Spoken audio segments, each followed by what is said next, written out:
Well, I'm gonna be 32 in less than 12 hours. And one of the things that I can't stop thinking about, like I literally woke up thinking, man, how am I gonna talk about this on social media?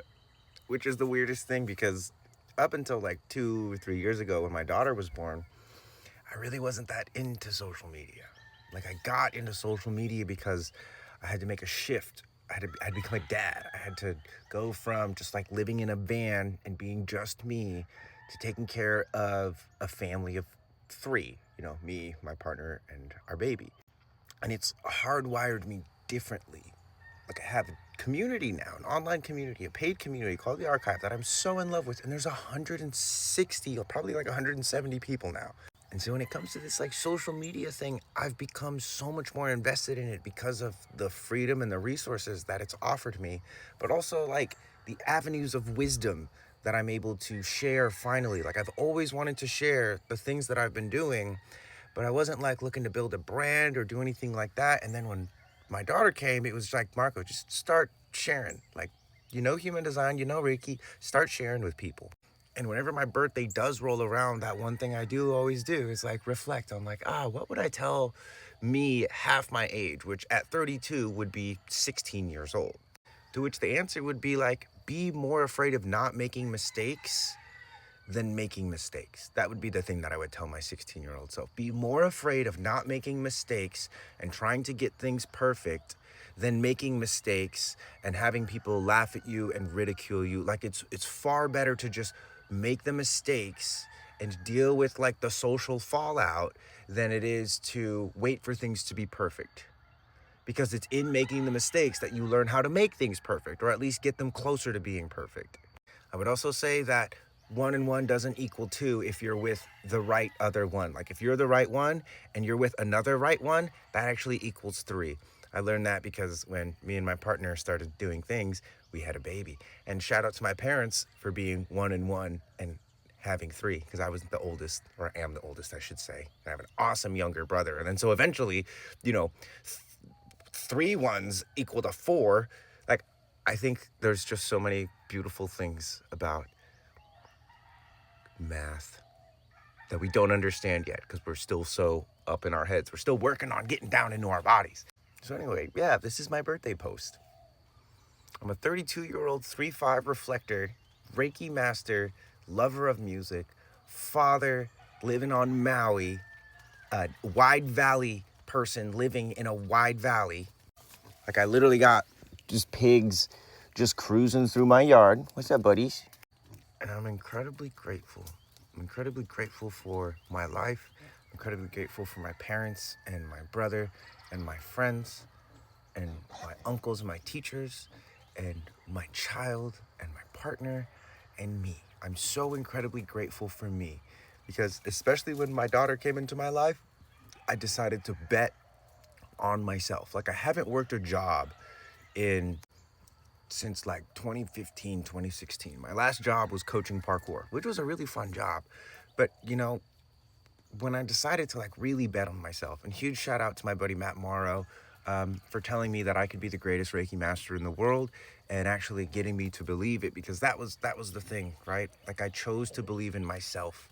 And when my daughter came into my life, I chose to go a layer deeper in believing into myself, because I could have just gone and got a safe job and ultimately succumb to the fear of like, oh, I have to provide for this family.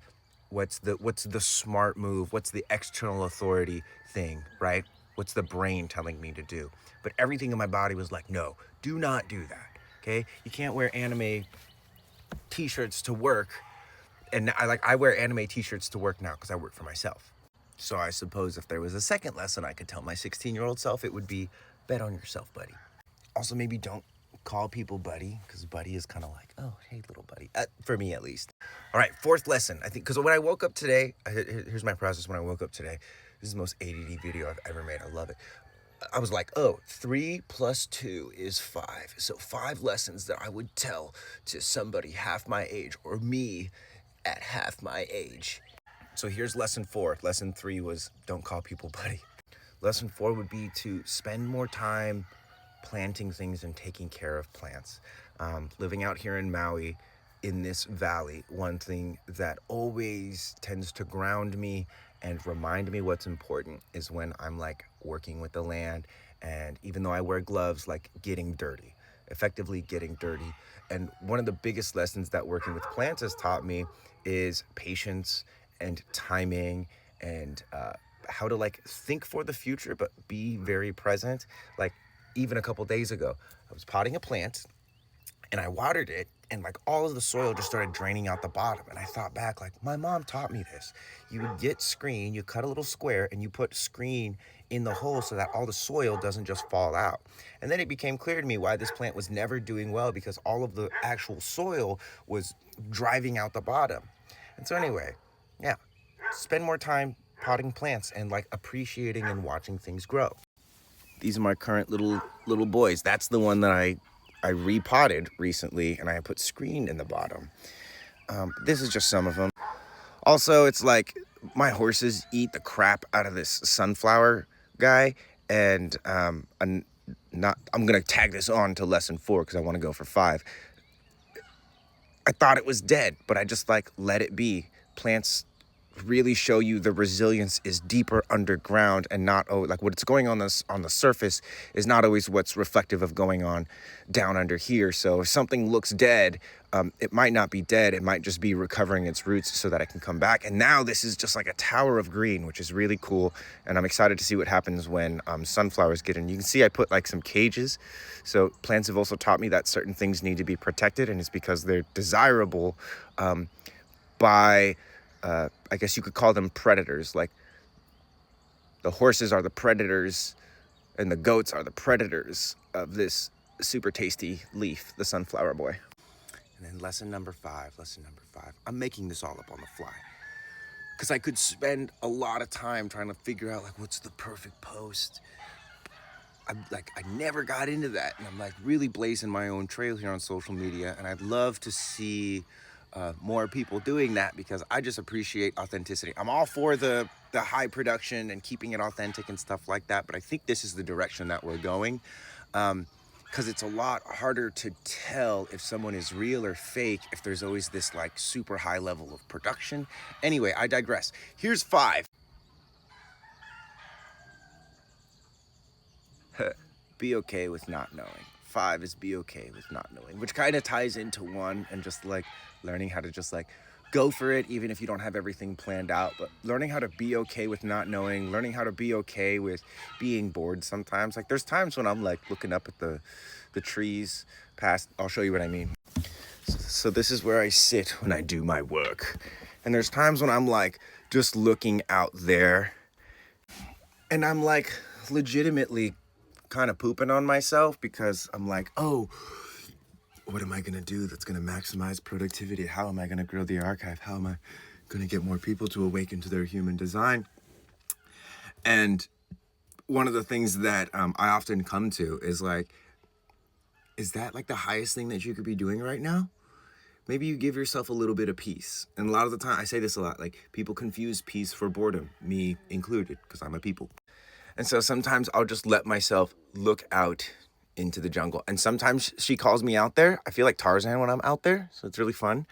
And so sometimes the boredom actually tells me to do something, which I think lesson 3 or 4 was be in nature. But sometimes it'll just call me out into the how. Anyway, how's that for a super organic, possibly 10-minute birthday post? I'm going to go for another minute. It's at 9 minutes and 7 seconds. So I'm going to keep going because 10 minutes is the limit here on TikTok. I don't know if I have anything else to talk about. I could make something up to talk about. You guys want to see something really cool? So this is, first of all, actually, oh, look at, I got another baby coming, by the way, if anyone didn't know that. I got another baby coming. So we're going to be a family of 4, which is so exciting because I love having a sibling. This is how I do my streaming. I put my phone here, this connects to my computer, and I'm able to multi-stream because this is TikTok, this is YouTube, the archive, Twitch, Facebook, etc. And I have a crystal here, which I just thought was cool. Also, lesson 6, just because. Make sure to make your place vibey. I got vines on my ceiling. Anyway, last seconds. Love you guys. Happy to be 32 and alive.